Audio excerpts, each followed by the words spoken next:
घेणं, त्यांना पुन्हा उभं करणं हे प्रथम कर्तव्य आमच्या सगळ्यांचं होतं. त्यामुळं आम्ही सगळेच जण, मुख्यमंत्री, दोन्ही उपमुख्यमंत्री, बाकीचे सगळे सहकारी त्या भागात होतो. परवा आपल्याला सगळ्यांना माहिती असेल की आपण जवळपास 32,000 कोटी रुपयाचं पॅकेज त्याच्यामध्ये जाहीर केलं. देशाचे गृहमंत्री पण आले होते, त्यांच्याही कानावर ही गोष्ट घातली शिर्डीला.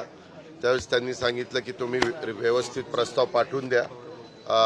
ती डिझास्टरच्या संदर्भातली जी कमिटी आहे त्याचे प्रमुख ते स्वतः आहेत. ते म्हणले मग मी लगेच टीम पाठवतो आणि केंद्राकडनं पण मदत करतो. परवा आपल्याला माहिती आहे नवी मुंबई विमानतळाचं उद्घाटनाच्या निमित्तानं काल आणि परवा 2 दिवस पंतप्रधान आपल्या देशाचे मोदी साहेब आलेले होते आणि त्यांच्याही आम्ही कानावर घातलं. तर त्यांनी सांगितलं की मला हे सगळा प्रश्न माहिती आहे. प्रस्ताव आल्यानंतर मी त्याच्यामध्ये जे काही सहकार्य करायचं ते त्या ठिकाणी निश्चितपणे राज्याला केलं जाईल अशा प्रकारचा विश्वास देखील त्यांनी दिलेला आहे. आणि त्याच्यामुळं आता काल पंतप्रधान ब्रिटनचे पण गेले आणि आपल्या देशाचे पण पंतप्रधान काल दिल्लीला गेले, एक जण इंग्लंडला गेले. त्याच्यामुळं आज मागचा राहिलेला दौरा हा आज आणि उद्या, आज परिवार मिलनाचा ठेवलेला आहे आणि उद्या जनसंवाद कार्यक्रम. आता इथं आलो असताना इथं आमचे दत्ता धनकोडे बाकीचे सगळे सहकारी बरोबर आहेत. तर इथले प्रश्न म्हणजे इथं घराला घर चिटकून आहे, भिंती पण मधल्या एकच आहे आणि छोटे छोटे रस्ते आहेत. त्या काळामध्ये लोकांनी छोटी छोटी घरं बांधलेली आहेत. फॅमिली वाढली, त्याच्यावर वरचा मजला वाढवला आहे, काहींनी अजून वरचा मजला वाढवला आहे.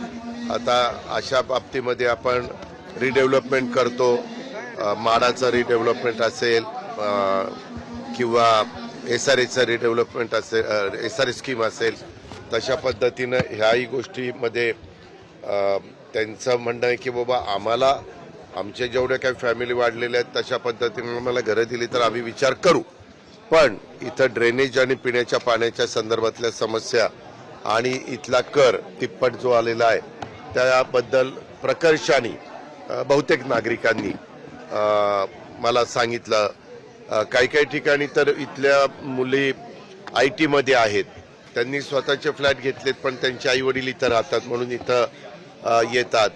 आणि त्यांनी सांगितलं इथं काय होतंय, कचऱ्याची विल्हेवाट नीट लागत नाही आणि त्याच्यामुळे घुशींचं प्रमाण वाढतंय. घुशी वाढल्या की ड्रेनेजचे लाईन आहे त्याच्या खालची माती भुसभुशीत झाली की तिथं लीक होती आणि लीक झाल्यावर लोकांना त्याचा बराचसा त्रास होतो.